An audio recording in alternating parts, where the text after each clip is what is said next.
Hello, and today I'm going to show you how to build a red-black artifact deck. Now, recently a friend of mine asked me to build an artifact deck since he figured, I might work well with it. And so I came up with an idea of a red-black wall. Actually, he suggested it, and I'd like to thank him very much. Thanks, Jay, for the idea. Now, with a red-black artifact deck, you'll want to first, well, of course, any deck that involves strictly artifacts, you'll want to look at artifacts that you might need or that you're going to use. Never use anything that you're not going to use. Okay, so your first, there would be Foundry Inspector. Now, Foundry Inspector here, it allows you to, all artifacts, spells you cast, cost 1 mana less. Now, in a deck like mine, a lot of my artifacts are either under 3 drop. Most of them are 1 to 3 drop, some are even 0.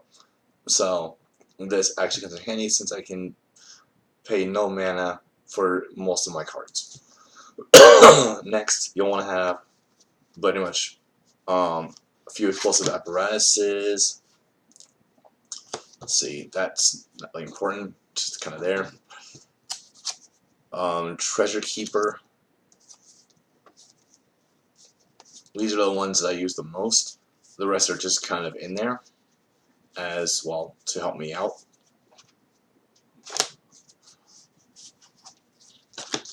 So, also having no maximum hand size for a deck like this will come in handy. So these are the 4 basic cards I use for artifacts. Oh, sorry, 5. These are okay. So the 5 cards I use for my artifacts and everything. We have Foundry Inspector, Explosive Apparatus, Treasure Keeper, which when it dies, I get to put cards into my graveyard or until I find a level 3. One that costs 3 mana. Sorry, that 3 mana or less. Non-land card with 3 mana or less. That in one field without paying its mana cost. No maximum hand size. And in the battlefield, target player takes damage, and then when it's a sacrifice, target player takes 1 more damage. Now, next, then you'll just want to put in a bunch of random artifact cards that you can just cast out real quickly. Next, you'll want to look at your red. Red is actually going to be your main color. And what you'll want is Pious Revolution. I run about 1, though you should actually run 2 of these in your deck. Pious Revolution, whenever an artifact leaves the battlefield, target player, you put it back into your hand unless target player plays 3 life. You want to go, and 4 Reckless Fireweavers. Reckless Fireweaver is whenever an artifact enters the battlefield, it deals 1 damage to each opponent. I run about 3 of those in my deck. They are really fun to play with, especially with my deck and with a certain combination that I will be showing you here in a little bit. Next, for black really doesn't matter. You can put any card in there for black. The rest of your deck should revolve around using your artifacts to their best ability. So Unlicensed Disintegration, Emerald Bruiser, Weaponcraft Enthusiast, Fortius Find, and Underhead Designs. Now, Underhead Designs is a good one to play. And these other ones, they're okay. If you want to switch them out, you can. I think that's entirely up to you. But whenever an artifact enters the battlefield under your control, you may pay 1 mana. If you do, each opponent loses 1 life and you gain 1 life. So that's also a good one. Now, a basic combination for this deck is, if you can pull it off, is to get out your Pious Revolution first,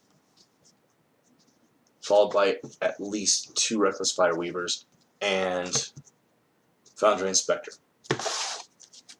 Now, when those are out, and if you have the mana, let's do it. You will only need 1, possibly 2 of these. Explosive Apparatus. 2 Explosive Apparatuses in order to pull out this combination. Now, this combination involves you actually needing at least two. You need at least 2 Foundry Inspectors in your deck, and at least 2 Pirates Revolution, as well as 4 Reckless Spiderweavers, just in case someone destroys them all. Okay. So you pretty much lay it down, tap its mana. You tap the 3 mana for it. You sacrifice it.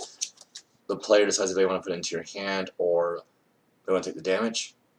When you play it, you've already dealt 2 damage to them.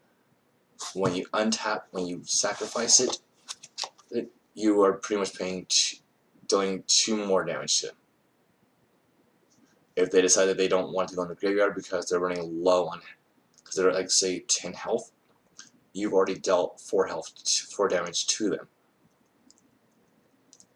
Play it again.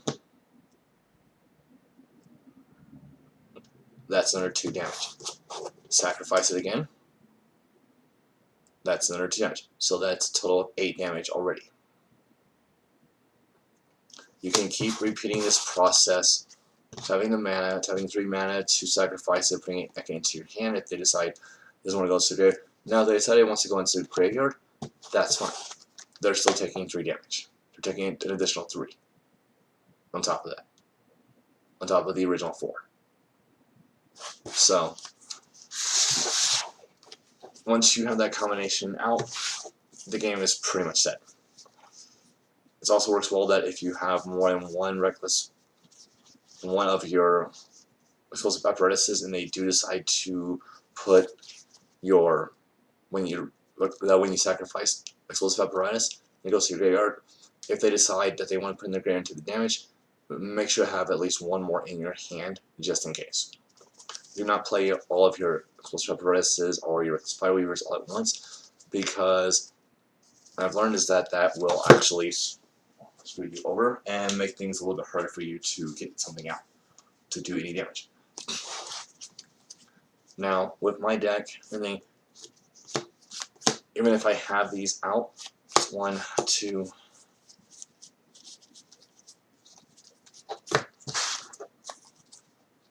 3, 4, 5, 6, 7, 8, 10, 11, 12. So all this right here is strictly artifacts. They are all 0 or 1 drops. So like I said, you want to put in 0 or 1 drop cards, or cards that cost very little mana in this deck. This is a very quick deck, and strictly on having these cards out. If you don't have these cards out, then you're pretty much screwed. I mean, you're not necessarily screwed, but it's just going to be a little more interesting to see. So by the time I've gotten most of the time 1, 2. This is also why I run just in case I can't get those out. Treasure Keeper, Wildfest Monitor, Graven Abomination, Chief of the Foundry, Mirror Sire, Pilgrim Eye, Anvil Rot Raptor, Duvond Operative, Embrawl Bruiser, and Living Craft Enthusiast. I run other cards in this deck because, frankly, trying to get this combination out is insanely hard and may not always work. So, Living Craft Enthusiast, honestly, I like to use its fabric capability to put 2 1/1 color serval artifacts onto the field. You can use it. You can use the artifact.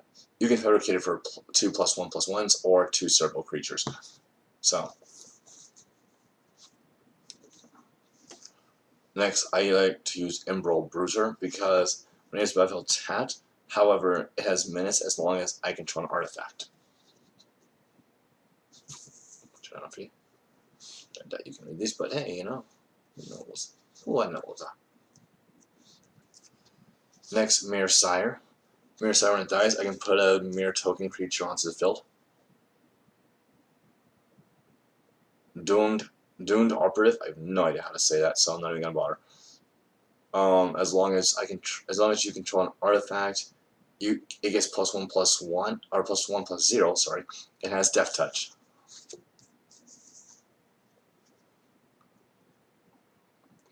Anvil Rot Raptor. It's just an artifact with flying and first strike. This is probably my highest artifact I have in the game, and it's a 4-drop. I had it in there mostly because I realized I didn't have any flyers, and so I put in flyers. I put in like one or two flyers. Okay, Pilgrim's Eye.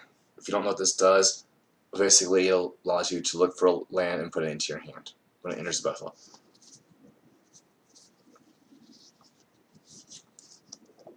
Bloodfest Monitor. With Bloodfest Monitor, you can tap one red mana, and the artifact creature gets Menace till end of turn.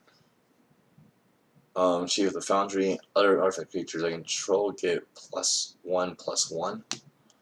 Of course, Treasure Keeper and Graven Abomination. Whenever Graven Abomination attacks, exile target card from defending player's graveyard. Now, like I said, this deck relies heavily on basic combination. However, always make sure that you have other cards to protect you, move from different attacks and everything. I'm sure this deck is probably going to be worked on a few more times. I mean, I'm still learning it and whatnot, but all in all, I really do like it. It helps. It's just really awesome to watch people go, "Oh, I'm gonna kill you," and then you just pull off an ultimate. Yep, nope, I don't think so. Type of ordeal, and this is what this allows you to do. And yes, my sleeves are different things because I ran out of sleeves, and this is just the video, so I really do not care. Alright, well, anyway, it has been fun. I mean, I could keep going on, everything, but I think I'm going to go and stop here. Please come back and join me again next time when I decide to do a green and white support deck. Not entirely sure yet, but we will see, and I will talk to you all later. Bye.